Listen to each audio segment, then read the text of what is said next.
Iran और Israel के बीच cease fire हो गया है, लेकिन अचानक हुए इस सीज फायर को लेकर कई सवाल उठ रहे हैं। सवाल कि आखिर किसके कहने पर इस सीज फायर के लिए ईरान और इजराइल दोनों तैयार हुए? कौन है वो देश जिसने इसमें अहम भूमिका निभाई?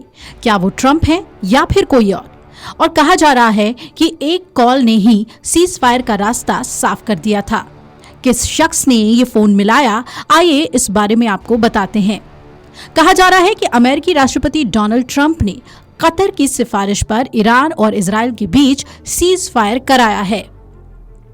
दरअसल ये खुलासा एक मैगजीन न्यूज वीक ने अमेरिकी राजनयिक सूत्रों के हवाले से किया है। इस रिपोर्ट में ये कहा गया है कि ईरान ने जैसे ही कतर पर मिसाइलें दागी, वैसे ही कतर के अमीर और प्रधानमंत्री अमेरिका की तरफ देखने लगे। न्यूज वीक ने अमेरिकी राजदूत के हवाले से ये भी कहा कि कतर ने ही सिफारिश की और ट्रंप ने मध्य पूर्व के अपने दूत विटकॉफ से बातचीत की। विटकॉफ ने इसके बाद ईरानी समकक्षीय को फोन मिलाया और एक्सियोस ने व्हाइट हाउस के सूत्रों के हवाले से बताया कि जैसे ही विटकॉफ ने ईरान के विदेश मंत्री को फोन लगाया, वैसे ही ईरान के विदेश मंत्री ने शर्त रख दी। ईरान के विदेश मंत्री अब्बास अराघची का कहना था कि इजराइल हमला रोकेगा तभी बात बन सकती है। अराघची के मुताबिक जंग की शुरुआत इजराइल ने की थी, हमला रोकना भी उसी का काम है। इजराइल हमला रोकता है तभी हम हमला नहीं करेंगे। फोन पर विटकॉफ ने इजराइल को ये भरोसा भी दिलाया कि इजराइल अगले 24 घंटे के बाद हमला नहीं करेगा। ईरान के विदेश मंत्री से फोन पर बात करने के बाद विटकॉफ ने अपने संदेश व्हाइट हाउस को भेज दिए। इसके बाद अमेरिकी राष्ट्रपति ने सीज फायर की घोषणा कर दी। व्हाइट हाउस के एक वरिष्ठ अधिकारी बताते हैं कि राष्ट्रपति डोनाल्ड ट्रंप ने सोमवार को इजराइल के प्रधानमंत्री बेंजामिन नेतन्याहू के साथ बातचीत के जरिए इजराइल और ईरान के बीच सीज फायर के लिए मध्यस्थता की। उपराष्ट्रपति जेडी वेंस सहित उनकी टीम ने तेहरान के साथ बातचीत की। वहीं अमेरिकी सूत्रों का ये कहना है कि इजराइल ने एक शर्त रखी और कहा कि वो सीज फायर पर सहमत है। उनकी शर्त ये है कि ईरान नए हमले ना करे।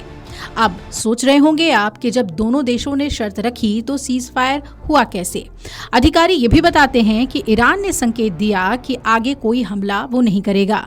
अधिकारी ने कहा कि ईरान के साथ प्रत्यक्ष और अप्रत्यक्ष संचार में वेंस, विदेश मंत्री मार्को रूबियो और अमेरिकी विशेष दूत स्टीव विटकॉफ शामिल थे। ट्रंप ने सोमवार को पहले कहा था कि इजराइल और ईरान के बीच पूर्ण और समग्र युद्ध विराम आने वाले घंटों में लागू हो जाएगा, लेकिन कुछ देर बाद ही दोनों पक्षों ने नए हमलों की धमकी भी दे दी।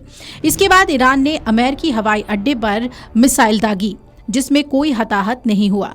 ये घटना तब हुई जब अमेरिकी बम वर्षकों ने सप्ताहांत में ईरानी भूमिगत परमाणु सुविधाओं पर 30,000 पाउंड के बंकर बस्टर गिराए।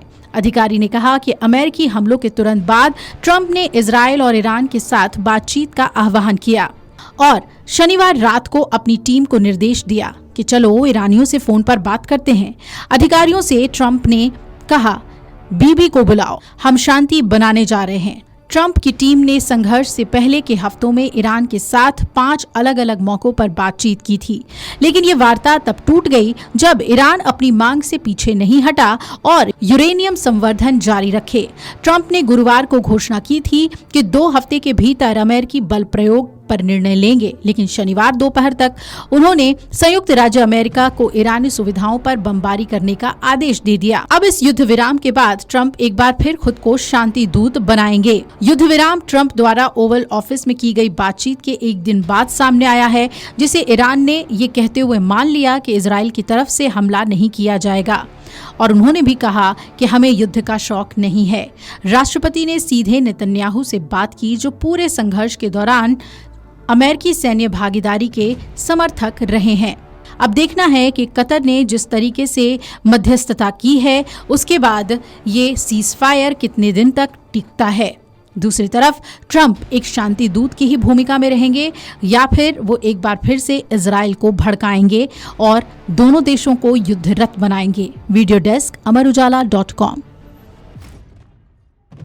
अगर आप ये वीडियो YouTube पर देख रहे हैं तो हमारे चैनल को सब्सक्राइब कर बेल आइकन दबाएं और Facebook पर देख रहे हैं तो हमारे पेज को लाइक करें।